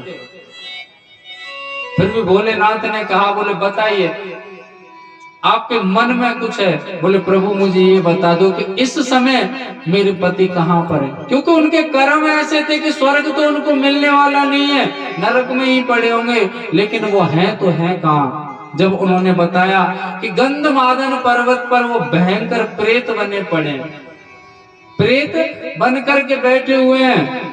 चंचला देवी ने तुरंत कह दिया, प्रभु उनका उद्धार कीजिए आप। भोलेनाथ बोले पार्वती देखिए कह क्या रही है? बोले सही तो कह रही है, इस समय आप उसके अधीन है प्रभु, क्योंकि उसने अपनी भक्ति से आपको पाया है। सत्यता है कि जब भगवान को अपनी भक्ति के प्रभाव से पाया जाता है तो भगवान वही करता है जो भक्त चाहता है। भक्त अपनी भक्ति से भगवान को पाता है तो भगवान को वही करना पड़ता है जो भक्त चाहता है। जो वो कह रही है आप कीजिए, प्रभु उसका उद्धार कराइए। कहते हैं तुमरू नाम के गंधर्व को बुलाया और शिव महापुराण का आयोजन करवाया। तुमरू ने कहा प्रभु आयोजन तो हो रहा है शिव महापुराण का, लेकिन उसके लिए यजमान बनने की आवश्यकता होती है। यजमान कौन बनेगा पूजा पाठ के लिए? भोलेनाथ ने कहा कि यजमान मैं और पार्वती बनेंगे। सोनकादि ऋषियों ने फिर प्रश्न कर दिया सूत जी से, बोले सूत जी कुछ बात अजीब नहीं लग रही? बोला कैसे बताइए? महादेव की कथा और महादेव ही मुख्य यजमान। बोले सर्वप्रथम ये वो कथा है जो महादेव के मुख से निकली है। शिव महापुराण महादेव के मुख से निकली है, सर्वप्रथम नंदी महाराज को सुनाया है। तत्पश्चात जब दूसरी बार ये कथा हुई है तो महादेव उसमें माता पार्वती के साथ में यजमान बने हैं। क्यों बने हैं? क्योंकि कहते हैं कि राम से बड़ा है राम का नाम, भगवान से बड़ा है भगवान का नाम। जब लंका पर सेतु पुल बनाया जा रहा था तो कहते हैं बानवर पत्थर पर श्री राम लिखते और समुद्र में छोड़ते, पत्थर तैर जाता। जितने भी बानर थे पत्थर लिया, श्री राम लिखा, जल में छोड़ा, समुद्र में तैर जाता वो पत्थर। रामचंद्र जी ने देखा कि मेरे नाम का इतना प्रभाव कि पत्थर भी पानी में तैर गया। उठ करके साइड में जाकर के पहुंचे, एक पत्थर का टुकड़ा लिया, जैसे ही समुद्र में छोड़ा पत्थर डूब गया। रामचंद्र जी ने देखा कि ये क्या हुआ। दूसरा टुकड़ा लिया, वो छोड़ा, डूब गया। तीसरा लिया, उस पर श्री राम लिखा, श्री राम ने, भगवान राम ने श्री राम लिखा और उस जल में छोड़ा, पत्थर तैर गए। दूसरा टुकड़ा लिया, छोड़ा, डूब गया, श्री राम लिखा, तैर गया। हनुमान जी ने यह कृत्य देख लिया। जय श्री राम प्रभु क्या कर रहे हैं? बोले कुछ नहीं हनुमान, मेरी समझ में नहीं आई। मेरे नाम से पत्थर तैर रहा है, ये बानर इस समुद्र में डाल रहे हैं और मैंने साक्षात जाकर के पत्थर छोड़ा, डूब गया और मैंने श्री राम लिखा, तैर गया। कारण क्या है? हनुमान जी ने कहा प्रभु आप क्या समझते हैं? आप बड़े हैं? आप बड़े नहीं है, आपसे भी बड़ा है आपका नाम। ये गलत फहमी को दिमाग से निकाल दीजिए। भोलेनाथ साक्षात प्रथम यजमान बने शिव महापुराण के और माता पार्वती साथ में है। शिव महापुराण का वाचन हुआ गंधमादन पर्वत पर और उस प्रेत की बिंदुक नाम के ब्राह्मण की मुक्ति हुई और भोलेनाथ ने उसे अपना गण बना लिया, अपना गण बना लिया और कैलाश पर ही रखने लगे। जब तो भोलेनाथ को कहते हैं करुणा निधान। बोलिए करुणा निधान महादेव की।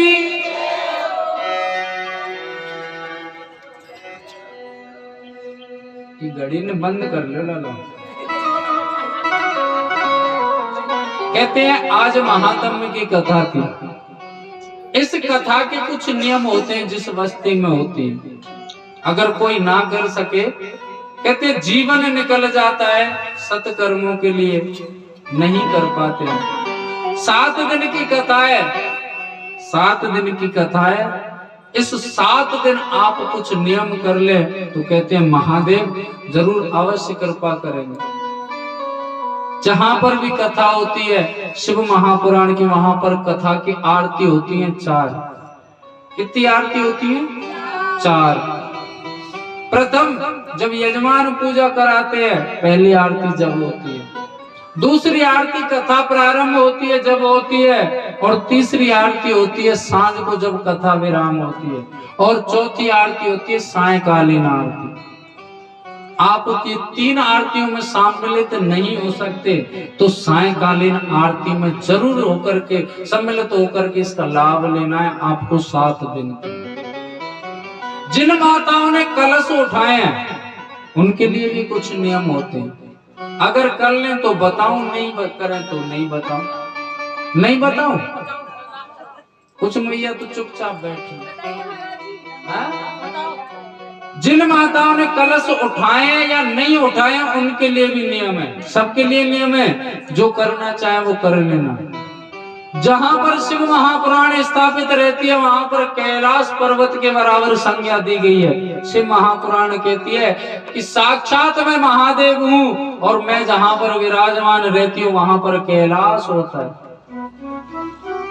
और उस कैलाश की जो भक्त परिक्रमा करते हैं कहते हैं उनके जो आने जाने का चक्कर होता है भव सागर पार हो जाते हैं। सभी को शिव महापुराण की परिक्रमा करनी है नित्य 108 प्रातः या सांझ को भी कर सकते हैं।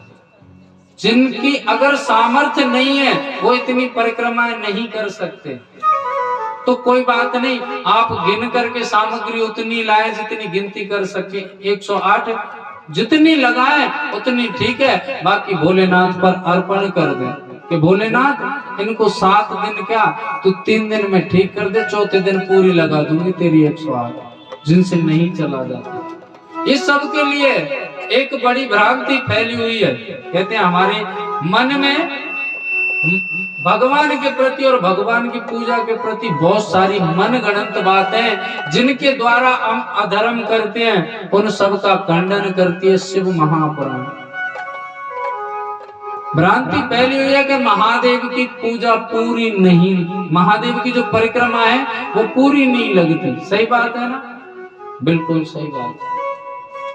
लेकिन इसको समझने के लिए 2 बातें बड़ी भिन्न है, अलग है। जहां पर प्रतिष्ठित शिवलिंग लगा, प्रतिष्ठित शिवलिंग होता है जिस मंदिर में जहां से जलहरी निकल रही हो उस जलहरी को लांगा नहीं जाता, उस जलहरी को लांगने से दोष लगता है, इसलिए उसकी अर्ध परिक्रमा लगती है। और ये तो कैलाश पर्वत है, ये वही पर्वत है जिस पर्वत पर भोलेनाथ और माता पार्वती को बिठा करके गणेश जी ने 3 परिक्रमाएं की थी।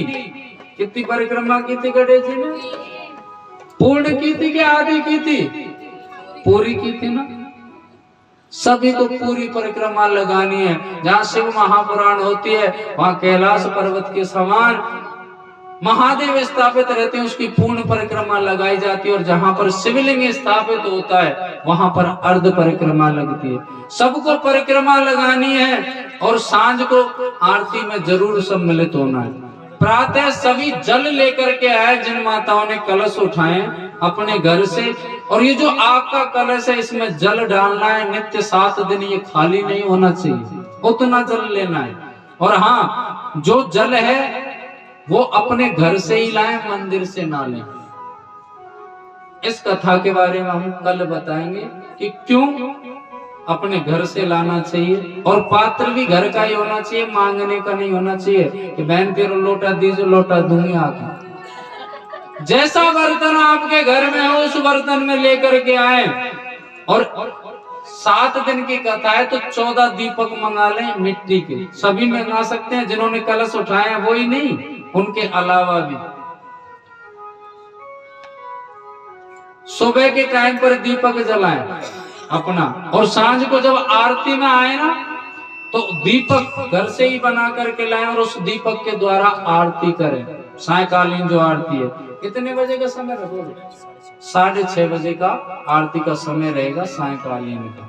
ठीक है ना भैया, कि बढ़ा दे पीछे, आना सबको पड़ेगा क्योंकि ये शिव कथा है, ये बार बार आपको श्रवण करने के लिए नहीं मिलेगी। मैंने बताया इस कलश को जो धारण करती है इसके बारे में बताया था कि सप्त सागर, सभी नदियों का, सभी तीर्थों का जल इसके अंदर समाहित होता है। इसलिए हम अपने आचार्यों को, वैसे हम किसी के घर जाते नहीं है, लेकिन कलश यात्रा के लिए हम घर घर पहुंचाते हैं। शायद इसके द्वारा इसमें सम्मिलित हो जाए और अपने जीवन का उद्धार कर ले। लेकिन क्या करे, समय कैसा है, घर पहुंच जाए कोई बैठे। कहते बिना परिश्रम के कोई वस्तु अगर प्राप्त होती है तो उसकी कदर नहीं होती। मैया कलश यात्रा में शामिल होना है आपको, अगर होना है तो आप अपना टोकन ले लीजिए, क्योंकि कलश उसी प्रकार से नहीं सुबह देखेंगे। कहते हैं कहीं पर जहां कलश स्थापन होता है, एक और फैशन चल गई है आज के समय में। फैशन क्या चल गई है? स्टील को कलश। कलश हमेशा मिट्टी का स्थापित होता है। स्टील का नहीं होता।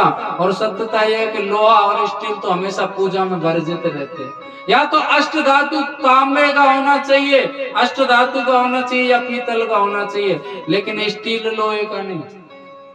और स्थापित तो मिट्टी का ही होता है। जो फल मिट्टी के लोटे से मिलता है वो स्टील के से नहीं मिलता, क्योंकि मिट्टी के कलश में हम जल डालते हैं और जो जल उसमें से मिट्टी के द्वारा घटता है, कहते हैं पितरों के तर्पण के लिए वो जल जाता है। आप स्टील के कलश में भर के रख दिया, आप साल भर भर दो, ऐसे कैसा ही मिलेगा, उसमें से बिल्कुल सोख नहीं सकते उस जल को। जिन पर महादेव ने कृपा की वो कलश यात्रा में शामिल हुए, और जिन पर महादेव कृपा करेंगे वो कथा में भी शामिल होंगे। कल की कथा बड़ी सुंदर सुंदर कथाएं, भोलेनाथ की कथा है, जिसमें कहते हैं प्रसंग आता है कि भोलेनाथ की पूजा इस लिंगायत आकृति के रूप में क्यों होती है, मूर्ति के रूप में क्यों नहीं होती। बड़ी सुंदर कथा है, सभी को आना। भक्त दशानन की कथा है और नंदी के जन्म की कथा है। कल सभी को आना है। कथा का समय कितना रहेगा? 7:15 को, 12:15 बजे से और 4:30। तो कहते हैं कि 12:15 से समय 4:30 का है, तो कथा का पूर्ण लाभ जब ही मिलता है जब व्यास गद्दी पर व्यास आसीन होने से कुछ क्षण पहले आप पहुंचो। प्रवक्ता को श्रोताओं का इंतजार ना करना पड़े तो ही कथा प्रभावी होती है। और कल जो कथा में आए, बिलपत्र जरूर लेकर के, उन बिलपत्रों को आप हमारे शास्त्री जी से प्रसाद के रूप में लेकर के जाएं और यहीं पर पा करके जाएं। जैसे प्रसाद खाते हैं ना, वैसे ही खाना है नित्य। बड़ा लाभदायक है। इसके बारे में जब महात्म्य प्रसंग चलेगा ना इसका, बिल्व पत्र का, उसमें व्याख्यान आएगा। और जिन माताओं को रुद्राक्ष का जल ग्रहण करना है, आचमन के रूप में लेना है, सांझ को जब आरती हो जाए ना, अभी जब आरती होगी बिलपत्र बटेंगे, हमारे आचार्य जी से मांग करके लेकर के जाए और उसका पान करके जाए। बड़ा प्रभावी होता है रुद्राक्ष का जल। अगर ये शास्त्री जी ना देना, भले ही लड़ पड़ी हो, मेरी तरफ से छूट है। ठीक है ना भैया? अब आपके बीच में बड़ी सुंदर झांकी है गणेश जी महाराज की। सभी को बैठ करके आराम से दर्शन करना है। और हाँ, कल जब कथा श्रवण करने के लिए आओ ना, तो प्रसाद की जगह वहां पर है, देखो वो बैनर लगा हुआ है, प्रसाद यहाँ चढ़ाएं, तो वहां पर प्रसाद चढ़ाना है आपको। अगर कोई दान दक्षिणा चढ़ानी है तो उसके लिए आप यहाँ चढ़ा सकते हो। ये जो कथा चल रही है इसको आप अपने फोन पर देख सकते हो, अपने बबाल पर। हाँ, मैं तो बबाल ही कहूँ, यहाँ पे आदमी को उल्लू बना के रख दिया जाए, रात भर जगावे। इसको अपने फोन पर देख सकते हैं। इसको एडिट करके 10-11 बजे के बाद रात्रि में डाल देते हैं। छवि भक्ति यूट्यूब चैनल अपने यूट्यूब पर सर्च करें और उसको सब्सक्राइब कर लें और वो घंटी का बटन दबा लेना। जब कथा अपलोड होगी तो आपके फोन पर उसका मैसेज आ जाएगा, जब आप देख सकते हैं। कथा श्रवण करने के लिए आओ तो जहाँ प्रसाद चढ़ाएंगे वहां पर भस्मी और त्रिपुंड का जो सांचा है वो वहां पर मिलेगा। सभी को अपने मस्तक पर लगा करके कथा श्रवण करनी है। भस्मी का त्रिपुंड लगा करके मस्तक पर कथा प्रभावी है और भस्मी के महात्म्य में आगे आपको कथा पर मिलेगी। तो अब आपके बीच में बड़ी सुंदर गणेश जी की झांकी है, बैठ करके दर्शन करना है। वीडियो कोई ना बनाए, क्योंकि आप वीडियो बनाओगे व्यवस्था बनेगी और वही वीडियो आपके फोन पर परमानेंट मिली जाएगी चैनल पर, तो वीडियो क्यों बनाना। बोलिए शंकर भगवान की जय हो। जो यजमान बनना चाहे, कल के लिए कोई यजमान नहीं है, हमारे आचार्य जी को अपना नाम लिखा दें।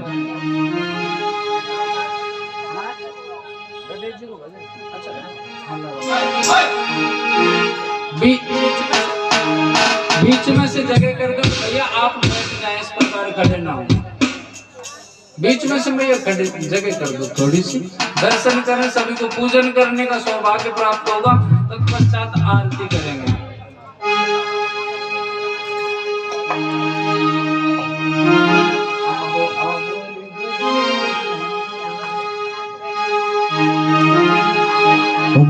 विघ्न विनाशक गणपति जी मारी कथा में आवो जी। हमारा विघ्न विनाशक गणपति जी मारी कथा में आवो जी। ओ कथा में आवो जी, ओ देवा मारी लाज बचावो जी।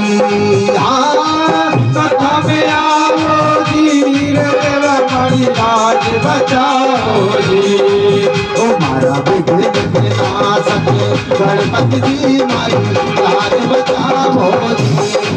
हमारा विघ्न विनाशक गणपति मारी लाज बचाओ जी।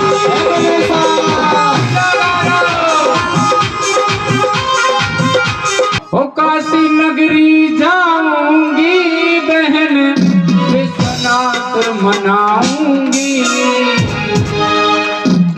ओ काशी नगरी जाऊंगी बहन विश्वनाथ मनाऊंगी। ओ मोहे लागी लगन बोलेगी विश्वनाथ मनाऊंगी। मोहे लागी लगन बोलेगी विश्वनाथ मनाऊंगी। काशी नगरी जाऊंगी बहन विश्वनाथ मनाऊंगी। जाऊंगी बहन विश्वनाथ मनाऊंगी। काशी नगरी जाऊंगी बहन विश्वनाथ मनाऊंगी। काशी नगरी जाऊंगी बहन विश्वनाथ मनाऊंगी। मोहे लागी लगन बोलेगी विश्वनाथ मनाऊंगी। मोहे लागी लगन बोलेगी विश्वनाथ मनाऊंगी।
महिमा है अति भारी बहना शंभुनाथ की।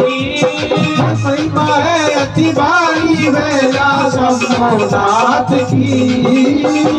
महिमा है अति भारी बहना शंभुनाथ की। महिमा है अति भारी बेला शंभुनाथ की। जगी है रही दुनिया दीवानी दर्शन करने जाऊंगी। है रही दुनिया दीवानी दर्शन करने जाऊंगी। काशी नगरी जाऊंगी बहन विश्वनाथ मनाऊंगी। काशी नगरिया जाऊंगी बहन विश्वनाथ मनाऊंगी। काशी नगरी जाऊंगी बहन विश्वनाथ मनाऊंगी। काशी नगरिया जाऊंगी बहन विश्वनाथ मनाऊंगी। मोहे लागी लगन बोलेगी विश्वनाथ मनाऊंगी। मोहे लागी लगन बोलेगी विश्वनाथ मनाऊंगी। मोहे लागी लगन बोलेगी विश्वनाथ मनाऊंगी विश्वनाथ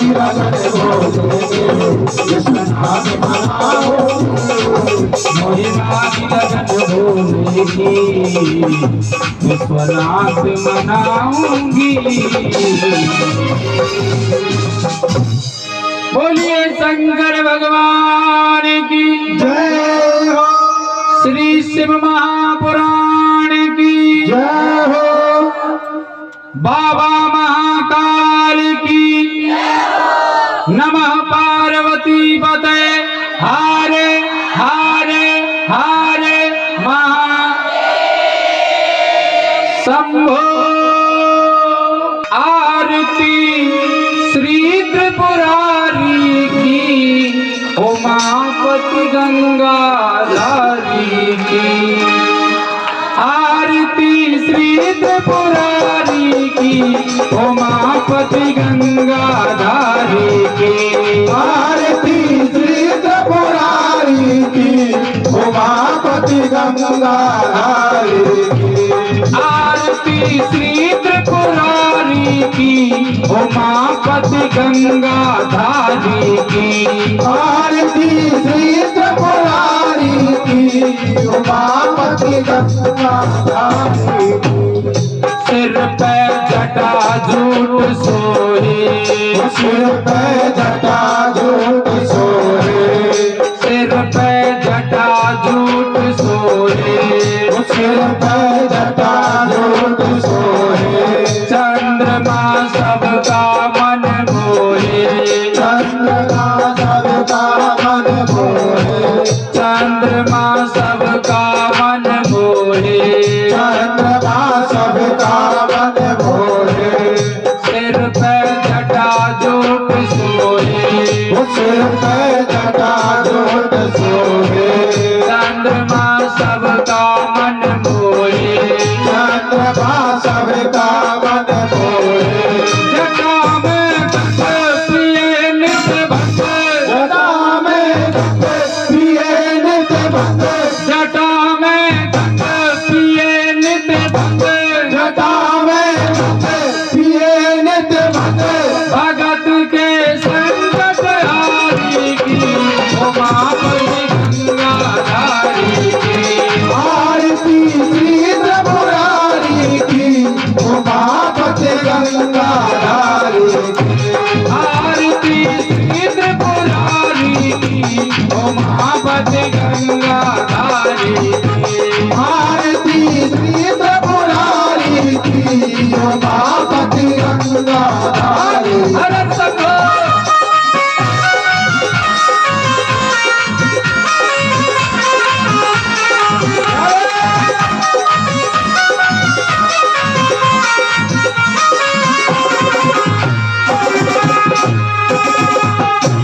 जगत में सबसे बड़ी है शान जगत में सबसे बड़ी है शान जगत में सबसे बड़ी है शान जगत में सबसे बड़ी है शान बजे डमरू की मीठी तान बजे डमरू की मीठी तान बजे डमरू की मीठी तान बजे डमरू की मीठी तान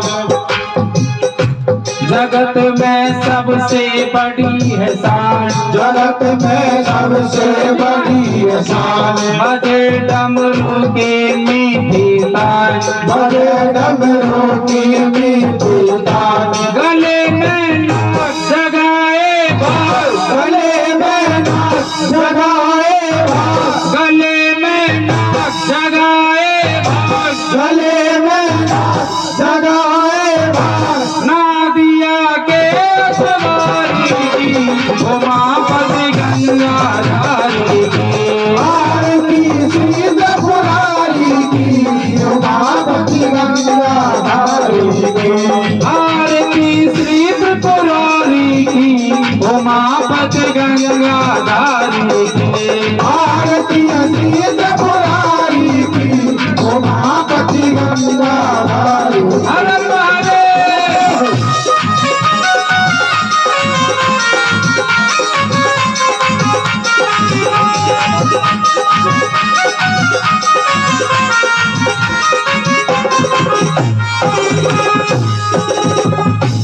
सदा शिव तीन नेत्रधारी सदा शिव तीन नेत्रधारी सदा शिव तीन नेत्रधारी सदा शिव तीन नेत्रधारी गवर जा संग सोए प्यारे गौर जा संग सोए प्यारे गवर जा संग सोए प्यारे गौर जा संग सोए प्यारे सदा शिव तीन नेत्रधारी सदा शिव तीन नेत्रधारी गवर जा संग सोए प्यारे गौर जा संग सोए प्यारे करे कल्याण हो शिव का नाम करे कल्याण हो शिव का नाम करे कल्याण हो शिव का नाम करे कल्याण हो शिव का नाम शिव वागमधारी की उमापति गंगाधारी की आरती श्री त्रिपुरारी की उमापति गंगाधारी की आरती श्री त्रिपुरारी की उमापति गंगाधारी की आरती श्री त्रिपुरारी की उमापति गंगाधारी अगर सबको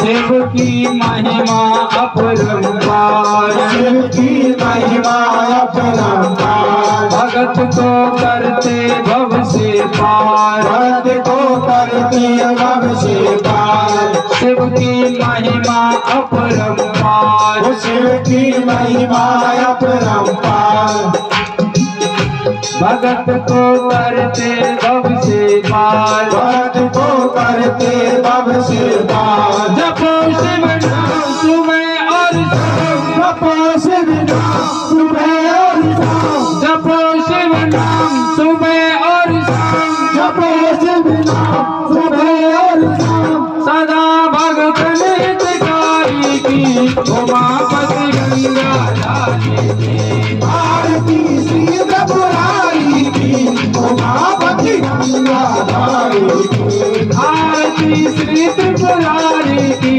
उमापति गंगाधारी की आरती श्री त्रिपुरारी की उमापति गंगाधारी की कर्पूर गौरम करुणावतारम संसार तारम भुजगेन्द्रहारम सदा वसंतम भवां भवानी त्वमेव माता च पिता त्वमेव त्वमेव बन्धु सखा त्वमेव त्वमेव देवता द्रविणा त्वमेव त्वमेव सर्वं त्वमेव देव त्वमेव सर्वं मम देव देवा त्वमेव सर्वं मम देव देव त्वमेव सर्वं मम देव देवा त्वमेव सर्वं मम देव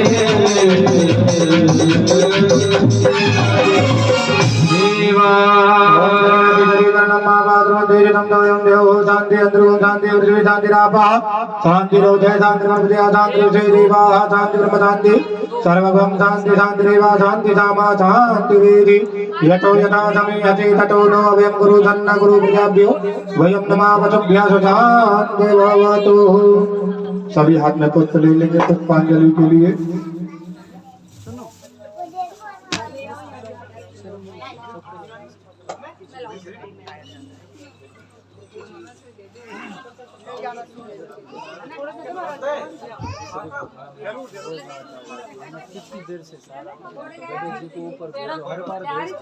ओम हरिओम यज्ञेन यज्ञमयन्त देवतान् धर्माणि व्रतमान्य सन्नाते हनाकं महिमानः स्वतंत्र तत्र पूर्वे साध्याः सन्ति देवः हरिः ओम् एकदन्ताय विद्महे वक्रतुण्डाय धीमहि तन्नो दन्ति प्रचोदयात् हरिः ओम् नारायणाय विद्महे वासुदेवाय धीमहि तन्नो विष्णु प्रचोदयात् हरिः ओम महालक्ष्मी च विद्महे विष्णुपत्न्यै च धीमहि तन्नो लक्ष्मी प्रचोदयात् हरिः ओम तत्पुरुषाय विद्महे महादेवाय धीमहि तन्नो रुद्र